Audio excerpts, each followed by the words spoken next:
Hi everyone, this is Radhika and welcome to after books. हमने start की हुई है प्रैक्टिस क्वेश्चन सीरीज। इस वीडियो में हम डिस्कस करेंगे 10 MCQs related to equilibrium in physical and chemical processes. Part 1 I have already uploaded, जिसका link आपको डिस्क्रिप्शन बॉक्स में मिल जाएगा। तो let's start. Question number 11, for which of the following is Kp is equal to Kc। अगर यहाँ पे हमारे पास जितनी भी रिएक्शंस दी हैं उनके रिएक्टेंट्स और प्रोडक्ट्स सारे के सारे गैसियस स्टेट में हैं। Now we know Kp is equal to Kc RT की पावर डेल्टा n। अगर डेल्टा n यहाँ पे ज़ीरो हो जाए तो क्या हो जाएगा? RT की पावर ज़ीरो, और किसी की भी पावर ज़ीरो का क्या मतलब होता है? 1। तो यहाँ से क्या आ जाएगा हमारे पास? Kp is equal to Kc। और क्वेश्चन में पूछा भी यही हुआ है कि Kp is equal to Kc किस रिएक्शन के लिए होगा। तो अगर यहाँ से डेल्टा n ज़ीरो हो जाएगा तो Kp is equal to Kc हो जाएगा। डेल्टा n ज़ीरो होगा कब? डेल्टा n होता क्या है हमारे पास? Number of moles of products minus number of moles of reactants. और ये होता किसके लिए है? गैसियस प्रोडक्ट्स और रिएक्टेंट्स के लिए।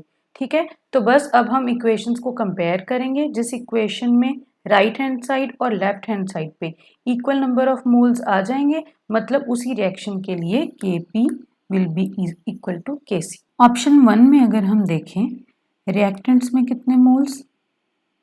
2। प्रोडक्ट में कितने मोल्स? 2। तो डेल्टा n यहाँ से ज़ीरो आ गया, मीन्स ऑप्शन नंबर 1 के लिए Kp is equal to Kc। Option number 2 में रिएक्टेंट के साइड कितने मोल्स? 2। प्रोडक्ट के साइड कितने मोल्स? 4।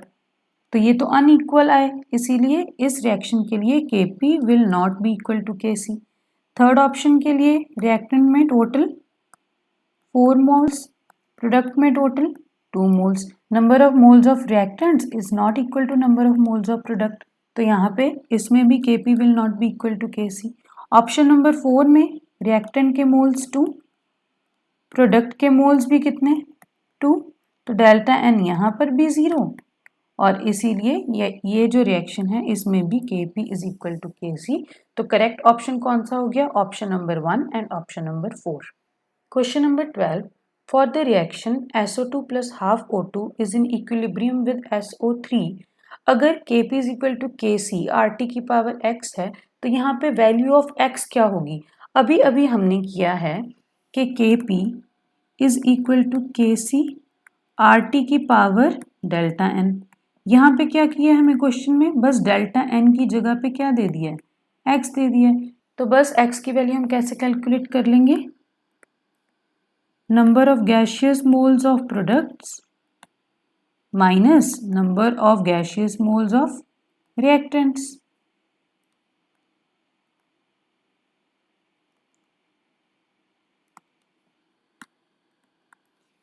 यहाँ पे क्या है? पहले तो these all are gases, SO2, O2, SO3, तीनों के तीनों गैसेस हैं। ठीक है, तो अब यहाँ पे प्रोडक्ट के मोल्स कितने हैं? 1 माइनस रिएक्टेंट के मोल्स कितने हैं? 1 प्लस 1/2, दैट इज 3/2। ठीक है, यही हमारा क्या है? x की वैल्यू। तो यहाँ से x क्या आ जाएगा? 2 minus 3/2, that is minus 1/2, option number 2nd. Question number 13. The supply of oxygen to the tissues by the blood can be explained by Dalton's law, Charles law, Leach-Tillot's principle या Boyle's law। तो सबसे पहले Dalton's law क्या होता है?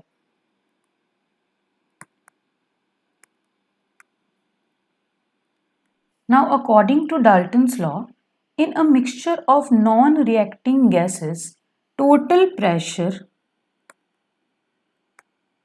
is equal to the sum of partial pressures of individual gases.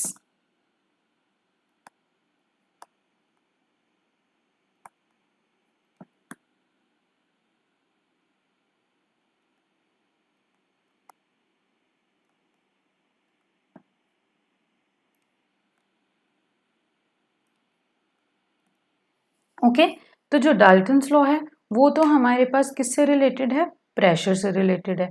Now according to Charles law,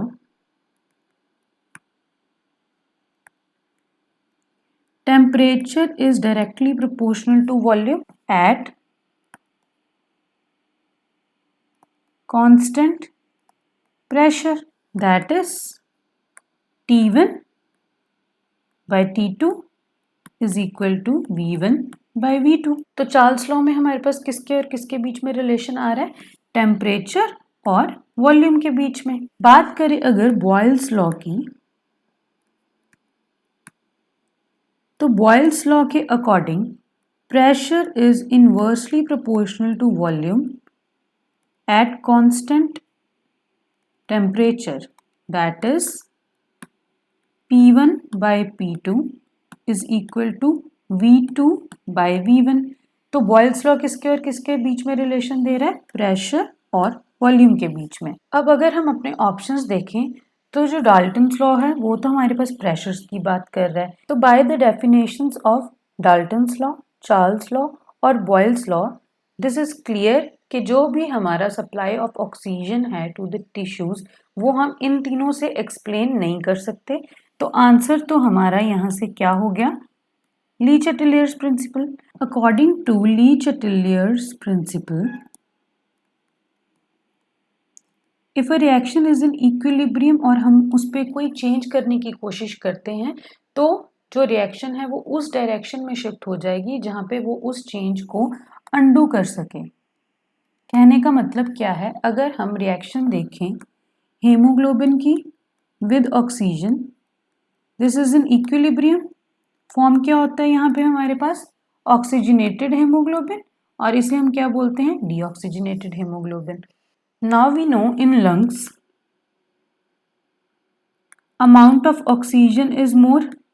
according to Le Chatelier principle, अगर हमारे पास रिएक्टेंट्स की कंसंट्रेशन इंक्रीज होती है तो रिएक्शन शिफ्ट करती है फॉरवर्ड डायरेक्शन में।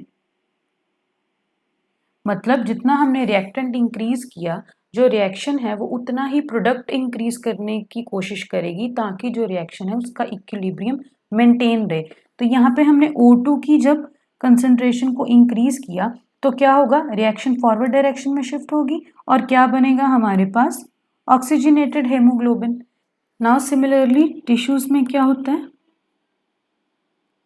टिश्यूज में हमारे पास ऑक्सीजन की अमाउंट कम होती है। ऑक्सीजन की अमाउंट कम होने का मतलब क्या है कि रिएक्टेंट की amount come.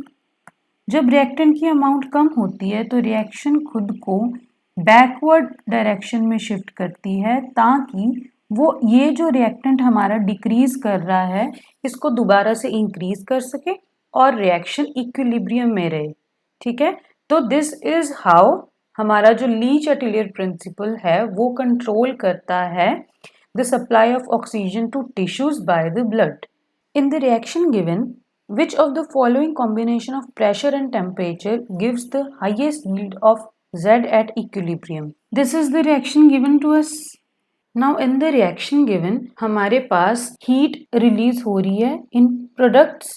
Now in this reaction heat is being evolved, हमारे पास right side पे दी है यहाँ पे energy, तो इसका क्या मतलब है, forward reaction is exothermic, तो backward reaction क्या होगी, एंडोथर्मिक। ठीक है, now according to Le Chatelier's principle, exothermic reactions are favoured by low temperature and endothermic reactions are favoured by high temperature.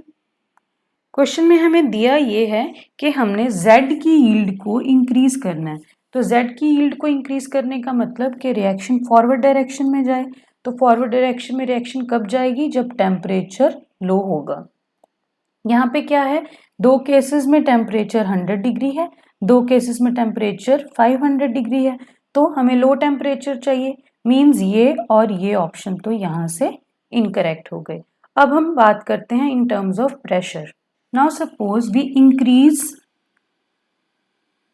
The pressure on system, whenever we increase the pressure, तो reaction उस direction में जाना चाहेगी जिधर वो pressure को reduce कर पाए। ठीक है, तो जब वो प्रेशर को रिड्यूस करना चाहती है तो रिएक्शन उस डायरेक्शन में शिफ्ट होगी जहां पर लेसर नंबर ऑफ मोल्स हों। मतलब प्रेशर इंक्रीज करने पे रिएक्शन उस डायरेक्शन में शिफ्ट करती है जहां पे moles of gases are less. ठीक है, सिमिलरली अगर हम यहाँ पे प्रेशर को डिक्रीज करते तो क्या होता? हमने प्रेशर को डिक्रीज किया है, रिएक्शन क्या करेगी? कोशिश करेगी कि प्रेशर को इंक्रीज कर सके। और प्रेशर इंक्रीज किस साइड पे होगा? जहां पे number of moles of gaseous हमारे पास ज्यादा हैं। तो यहाँ पे क्या हो जाएगा? Where moles of gases are more. अब हमें क्या चाहिए? हमें Z की कंसंट्रेशन को इंक्रीज करना है। अगर हम यहाँ पर देखें तो मोल्स ऑफ गैस किस साइड पे ज़्यादा है? रिएक्टेंट के केस में कितने मोल्स हैं? यहाँ पे 3 और प्रोडक्ट के केस में यहाँ पे कितने मोल्स हैं? 1। जब हम फॉरवर्ड रिएक्शन की बात कर रहे हैं तो जो रिएक्शन है वो लेस गैस मोल्स की तरफ कब शिफ्ट कर रही है? जब प्रेशर ज़्यादा है। तो अब यहाँ पे हमारे पास ऑप्शंस में एक बार 400 एटमॉस्फेयर प्रेशर है और एक बार 100 एटमॉस्फेयर प्रेशर है। तो हमें तो प्रेशर ज़्यादा चाहिए, इसीलिए ये ऑप्शन भी हो गया रॉन्ग। करेक्ट ऑप्शन क्या हो गया? Option number 1। Question number 15, partial pressure of oxygen in the reaction given is. हमें बताना है कि इसमें ऑक्सीजन का पार्शियल प्रेशर कितना होगा।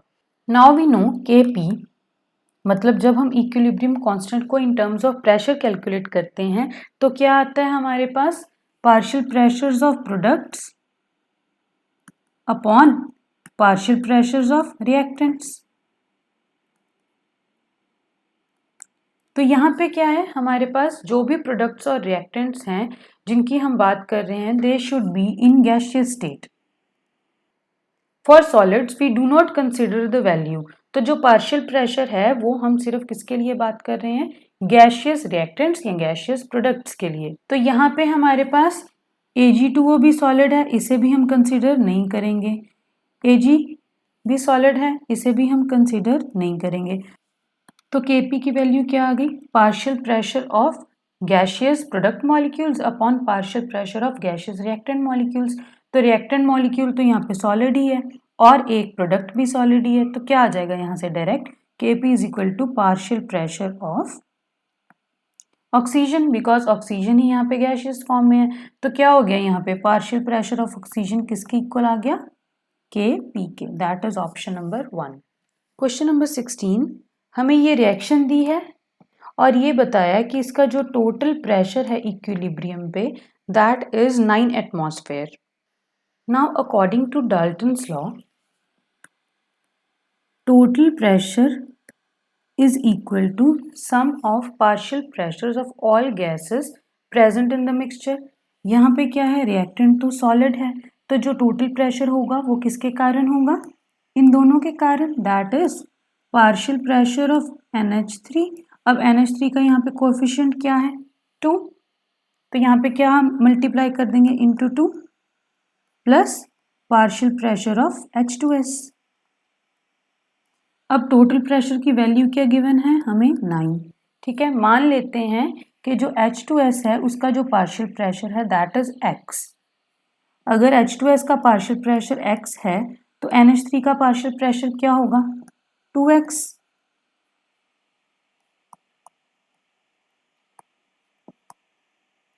ठीक है, तो यहां से क्या आ गया हमारे पास? 3x is equal to 9, x is equal to 3। Means partial pressure of H2S क्या है? 3। तो पार्शियल प्रेशर ऑफ NH3 क्या हो जाएगा?